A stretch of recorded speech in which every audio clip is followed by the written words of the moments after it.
बे दै सान्थि माबोरै मोननाय जाया बेखौ जोङो मोननाया जोंनि उसुङावनो मोनदों गोजानाव लायनाङाखै जोङो बेयावनो जोंनो देखायनानै होदों ओमफ्रायो मा होनो जोङो मोनानि 8था जाबायमोन बे 8था टाइमावहाय जोङो जोंखोल जोंबाय थानाय नुनायखाय जोङो ओमफ्राय बाहेरायाव थांखांनानै जोङो फैदोंमोन ओमफ्राय फैनानै नुबोखानानै जोङो माबाफोर प्लास्टिकसो जोंनाय बायदि मोनदों जोङो ओमफ्राय दाना उनावहाय न'आव फैफिननानै जोङो उसुखुथु जाबाय थाबायना ओमफ्राय बेखौ जोङो नायफिनबाय ओमफ्राय नायनानैहाय बेखौ नायफिनबा जोङो जोंखोल जोंथि हिरा बायदि जोंनानै दंमोन आरो बुस्थुआ ओमफ्रायो जोङो उनावहाय मोनायावहाय सिमाङाव नुबाय जोङो ओमफ्राय मोनायाव सिमाङाव देखायनानै बेखौ लायनानै दोनफै होननानै जोंखौ सिमाङाव थिनबाय ओमफ्राय सिमाङाव थिननायावहाय जोङो अखानायै जोङो खननानै लायबाय आरो बुस्थुखौ ओमफ्राय खननानै लायबाबो ओमफ्राय आरो होमबाबो थाबोबावदों गासिबो जोंखोल हाग्रायानो उसुं सेरनि हाग्राया गासिबो जोंनानै थाजोब्बाय आरो ओमफ्राय बे जोंनानै थाजोबनायावहाय जोङो सासे गुरुनाव जोङो सानसे अखानायै जोङो मोनायावहाय नायबावदों जोङो बुस्थुखौ ओमफ्राय दाना मोनायावहाय जोंनानै थाजोब्बाय अखा जेमोन आरो बे समावहाय आसार मासमोन ओमफ्राय अखा जेयावहाय बेयावहायनो जोङो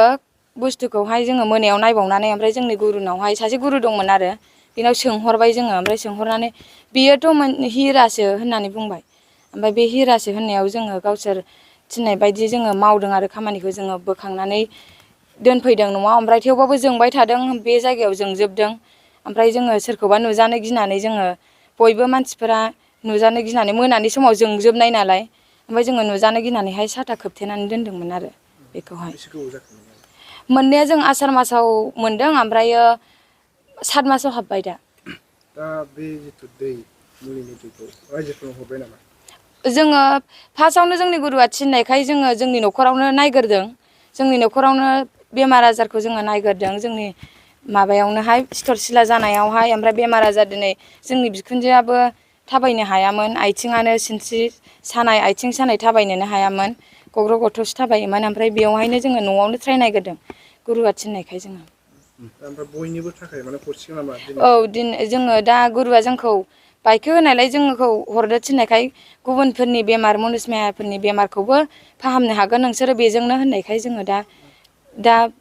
माबानो साथाम साब्रै मानसिनो जोङो न'खरनि जाथि बंसानो हरग्रोदों जोङो बिसास साननाय नङा होननानै ओमफ्राय न'खरनि जाथि बंस'आबो लांफैनानै प्रमान मोननानै खोन्थाहरदों आरो मा दा मा बेमारनि लक्षण गोनांफ्रा बेखौ लांफैदों माने मा होनो उदैयावहाय अन्थाइ जादोंमोननो जोंनि बिब'आबो ओमफ्राय बे उदैयाव अन्थाइ जानायाबो दा प्रमान मोनदों ओमफ्राय बिदिनो सिं सानाय आथिं सानाय गासिबो अनेकथा बेमारानो प्रमान मोनदों जाहैदों दा ओमफ्राय दाहायनि मानिबो लांफैदोंमोन दाहायनियाबो मोजां जादों जाहैदों बेखौनो लांफैनांगौबा औ पाब्लिकफोरा रायजो राजाफ्रा माबोरै लांफैनांगोन ओमफ्राय मा बारायफ्राव लांफैनांगोन जोङो दा बारायखौ माने रबिबारजों बुधबारजोंल' बन्द' खालामदों जों अनेकथा बे ओमफ्रायो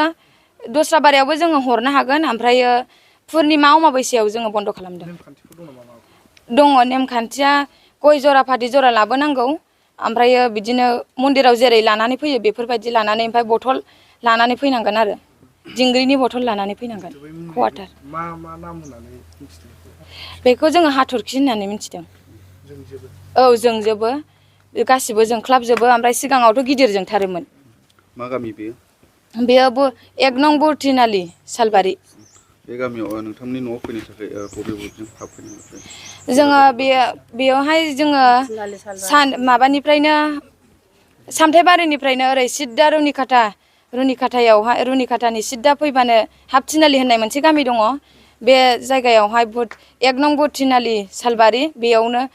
सरबनि ससे नैबे हाबथिनालिनि टारनिंनि ससे ओरै साहा हाबबानो मोनो मबाइलफोरजों कन्टेक्ट खालामनो हागोन नामा औ मबाइल नाम्बारखौ होनो हागोन जोङो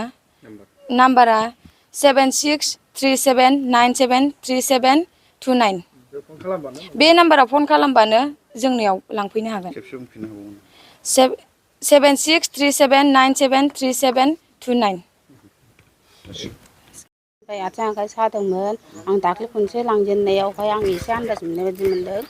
ओमफ्राय उदै सायोमोन बे जानाय जायगायावहाय ओमफ्राय दा आङो सानाय बायदि मोनदोंमोन ओमफ्राय आं आगोलहायबो आजां गाजां अजानावबो थांबाय डक्टरनावबो थांबाय आन्दाज मोना मोनदोंमोन ओमफ्राय दा एसे आन्दाज मोननाय बायदि मोनदों आङो बै उदै साबाय थानाया एसे खमायनाय बायदि मोनदों आङो दा बेखौ खर'बो सोम सोम मोनोमोन एसे खम जालांदों नोंथांनि बेमारखौ डक्टरनाव देखायाखैमोन मेरला नायबाय आङो दा क'क्राझारावबो थांबाय बङाइगावआवबो थांबाय आङो बोजों अजानावबो थांबाय आङो ओमफ्राय दाख्लै नैबेहाय आङो खनसे लांना नायदोंमोन दा बेखौ आं खनसे बुंगासिनो दङ आरो ओमफ्राय दा बेखौ एसे मोजाङाव दोनथ'नाय बादि मोनदों आङो दा आरामाव दोनथ'नाय बादि ओमफ्राय दा खननै दंबावो आरो आङो लांफैबावगोनानो आं दाख्लै खनसेल' लांफैदों आं उदै सानायखौ एसे सागानाय बादि मोनदों आरो बेसे गोबावसो जाखोमोन बेमार आं जानाया माबासो जाबायदां 10-15 बोसोरसो जाबायदां टिउमार जादोंमोन नालाय आङो दा बेखौ मा बेमार जादोंमोन? आंनाव सिगां जानाया ओरै आखाइ आथिं खावसे थैजोबोमोन ओमफ्राय दा बिदिनो बिदि मुलि बाहायै एसे मोजांसिन मोनबाय रेजेंसिनबो मोनबाय आथिं आखाइ दा प्रमान मोनसिनदों आरो दा बेखौनो आं लांबावगोन दिनैबो। बेसे गोबाव जाखोमोन नोंथाङा बेमार जानाया बोसोरथाम जाबायमोन आं। ओमफ्राय बिदिनो माब्लानिफ्राय लोंजेन? नै दाख्लै खननै जाबाय मागनि 3 थारिखनिफ्राय लांदों। दा मोजां मोनदों? दा मोजां मोनसिनबाय आथिङाबो आखाइयाबो बोलोसिनबो मोनबाय जरसिनबो मोनबाय। मा गामिमोन? जोंना गामिया ओइ पश्चिम सालबारि होनो आरो जोंना गामिया बेनि आं दे।